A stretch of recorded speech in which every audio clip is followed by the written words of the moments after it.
have Delois Stallman, who's the chairman of the York County Republican Committee. We have Nick Prophet, who is the interim executive director of the Republican Party of Virginia. And now I've got an easy job to introduce someone who we all know, the guy who did better than anybody else of our statewide candidates last year, who did an outstanding job, and we miss him so much, is our Attorney General, and he's now going across the state motivating people on voting no on this terrible gerrymandering amendment. Jason Miyares. It's great to be here, and I hope you all understand what a special treasure you have in Danny. He does amazing work in the state senate. I joked that when he recovered from session, he had a front row seat to the destruction of Virginia. But he does amazing. He's an amazing voice for this region. I sometimes feel like watching this session. You know, Danny, if you know anything about ancient history, Horatio at the bridge, who's standing alone against the horde invasion. I feel like it's Danny sometimes in the state senate, but he does amazing work. Virginians, you're here this morning because you're a patriot, number one, because you could be anywhere. And you are seeing what's happening in Virginia, and like me, you're horrified. I think Abigail Spanberger ran one of the great bait and switches of any politician for any office in the history of Virginia, right? And I like to say she's like a bad used car salesman, right? You go on the lot, and she sells you this model. What was the model she sold Virginians? Affordability, right? That's what she claimed. And then you realize that her definition of affordability maybe is not the definition of common folk, right? It's like that scene in Princess Bride where he goes, that word you keep using, I don't think it means what you think it means, right? And so you get off, you open the hood, and the car breaks down. As soon as you get it off the lot, you find out, well, what is affordability? Well, I guess in her mind, it's a carbon tax on everyone's electric bill. I think it's the idea of $6 billion of tax increases. You come home from a long day of work and you want to watch Netflix, well, they want to tax that. You want to order some food and DoorDash it, she wants to tax that too. You decide to go see your friends up at the local watering hole that night, she wants to tax your Uber trip. And so, in her definition of affordability, it's tax and spend, raising your utility bills, and really spending unlike anything we've ever seen. The opposite of what we had with Governor Youngkin. Now, probably one of the things that is angering people are shocked, like with all the money that's being outspent, how is this a neck and neck, this referendum? And I said, well, part of it is Virginians don't like to be lied to. Because in August of 2025, candidate Spanberger was asked about redistricting. And she said, I have no plans to redistrict Virginia. I know. Ladies and gentlemen, what was the very first bill she signed into law was the enabling legislation for redistricting. She ran as a unifier. What was the first executive order she signed into law? Executive Order Number 1. Executive Order 1 reversed Governor Youngkin's policies that barred cooperation with federal immigration authorities. And we've already seen what a disaster sanctuary policies have been. 75% of the murders in Fairfax County had been from illegal immigrants. You had Stephanie Minter, who was literally sitting at a bus stop minding her own business, that was stabbed to death by an illegal immigrant that had not 1, not 5, not 10, not 15, not 25, but 30 prior arrests, including two prior malicious woundings. The local Commonwealth's attorney there is literally posted on his website that he factors in your immigration status when charging. In other words, he will always reduce a felony to a misdemeanor as not to alert federal authorities. That's this left-wing mantra that has come down on Virginia. And so now we have this next step in this horror show. We have a governor that promised being a, quote, moderate, being a, quote, unifier, promising she wasn't going to redistrict. And now she's doing the most extreme gerrymandering that we've ever seen in any state in the country. Those aren't my words. The Virginia Public Access Project, which is nonpartisan, has said that this map is the most gerrymandered map in the entire country, worse than Illinois. And so, just to explain how we got here, we don't have a map. We don't have the maps here. Okay, we do. Well, maybe on the. Is it on the? Maybe one of those like. On the bottom. Okay. So, back in 2020, and I was in the General Assembly when all this went down. We had both sides like to rig the game and draw the lines, essentially. And believe it or not, there was a kind of a effort at the grassroots level to say, you know what, politicians shouldn't be doing this. Politicians shouldn't be doing this. We're going to pass a constitutional amendment, get it on the ballot for nonpartisan redistricting. Neither party's going to have the advantage, and it went through the General Assembly, and the way we amend the Constitution, not to do a little bit of a civics lesson, but in Virginia, the way you amend the Constitution is it passes the General Assembly, the House and the Senate. You have what's called an intervening election for the General Assembly, and the newly constituted General Assembly passes the exact same amendment again and goes to the voters. Now, in that intervening election, you have to, by law, post in every single courthouse in the state post amendment in all 95 counties, right? That was never done here, and they admit they never did that, right? So what did the Democrats do? We passed this amendment. The amendment goes to the voters in 2020. 70% voter turnout, huge turnout in the presidential cycle. Landslide, 30-point win. 66% of Virginia voters said, yes, politicians shouldn't be rigging the maps. We're going to have nonpartisan districts, and that's how we're going to redraw the lines, not just for Congress, but for the General Assembly as well. And that's what we did. And it worked out very, very well. Came out with a map that looks like Virginia. We have 11 members of Congress from Virginia. 6 are Democrats, 5 are Republicans. It reflects Virginia. We're a evenly divided state, maybe tilts a little bit blue. That's where we are as Virginia. So that's what we had.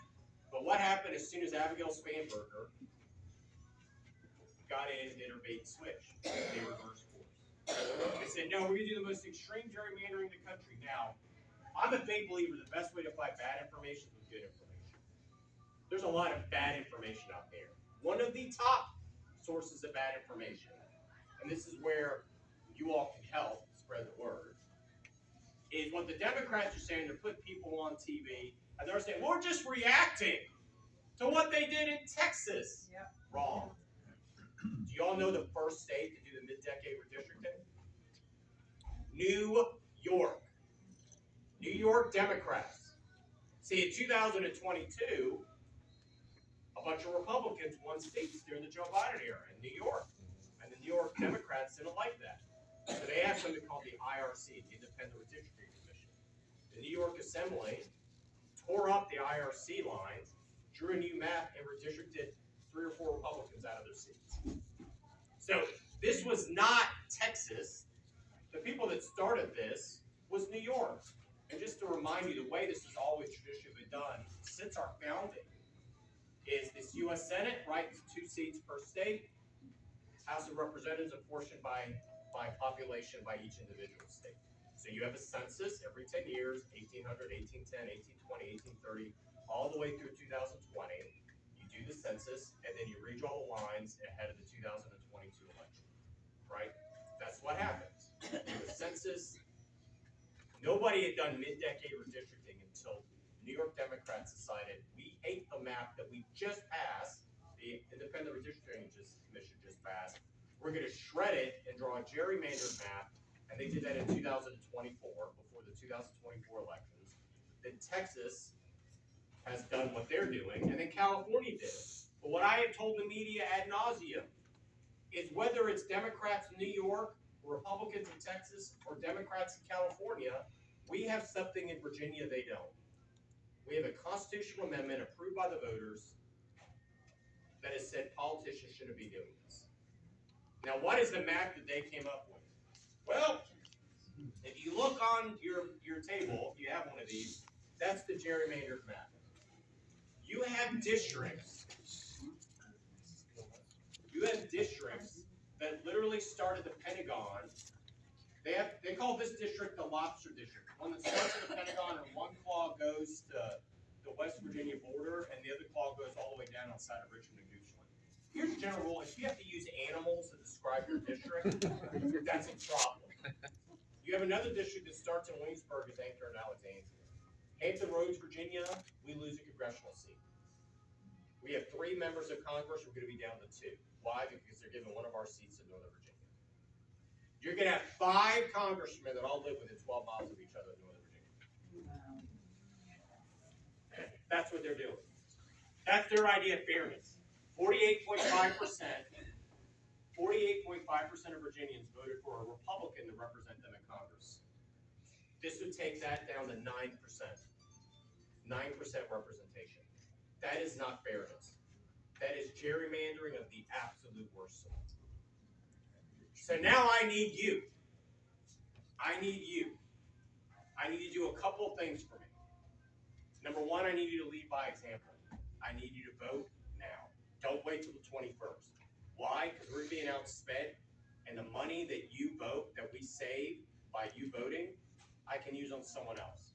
In other words, we get a voter roll, the team, they know who votes, and instead of having to call and text and mail people, once I know a like-minded ally has voted, I can spend that money that I would use to remind you to go vote and go talk to your friend or neighbor, who I know if I could get them to the poll are going to vote no, and educate them. Because obviously they're doing a lot of misinformation. When even the Washington Post editorial board has said the Yes campaign is, in their own words, brazenly dishonest, you know that's a problem. So number one, I need you to go vote. Number two, I need to be a force multiplier. I need you, right now, 10 people right now that you can text personally that say, we're losing a congressional district. They're going to replace us. We're going to be represented by somebody in Alexandria. Go vote no. Vote by April 21st, but vote no. I need you to be a force multiplier for us. I was speaking up in Arlington last week to a Republican group, and one of the patrons showed me a postcard she had gotten from Oakland, California, telling her to vote yes. Where's all this money come from? Where George Soros has dumped $20 million, tons of money from California, New York, Chicago. Why? Because they want a congressman that votes like they're from California or New York, not like Virginia, with zero common sense is what they want in Congress. So, and number three, I need you. Maybe you've never posted on social media before anything political. I get that. This is not a right versus left issue. This is a right versus wrong issue. It's wrong to take away a congressional seat from the peninsula and make sure that your congressman is from Alexandria who's never going to come visit you. They're never going to see you because they don't care.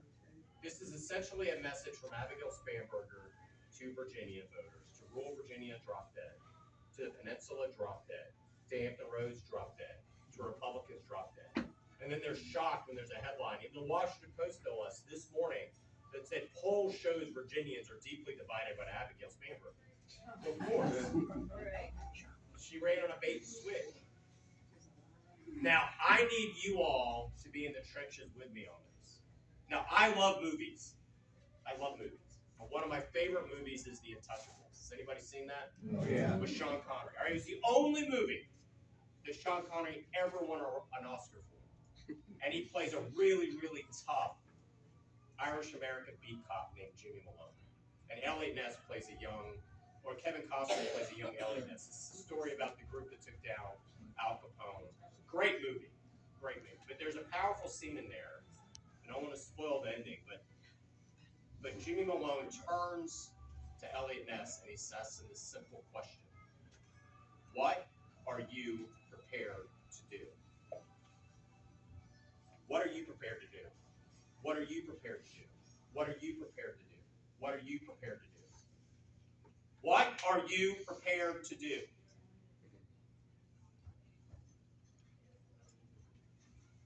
You need to vote early. You need to talk to your 10 friends. If we have signs here, you need to put one in your yard or put a bumper sticker in your car. Because yes, we are going to be outspent. But the grassroots is amazing. Yeah. To 2 weeks ago, I was starting in the valley with the Winchester, Warren, started in Rockingham, then Harrisonburg, down to Chatham, Augusta, Lynchburg, Roanoke. Everywhere I saw were no signs. I saw one yes sign in the 2 days of travel. Because rural Virginia is rising up to this absolute illegal power grab that they're trying to do. And it's not lost to me that all this is happening right now on our birthday as Americans. Yeah. I mean, think of that mural right there, where that is, right next to Yorktown, Virginia. It's 250th anniversary of the greatest foundation of liberty and self-government in the history of the world. Amen. And 250 years ago, we were outgunned and outmanned. We were fighting at the time the greatest empire the world had ever seen. And our troops couldn't even have shoes, they walked barefoot.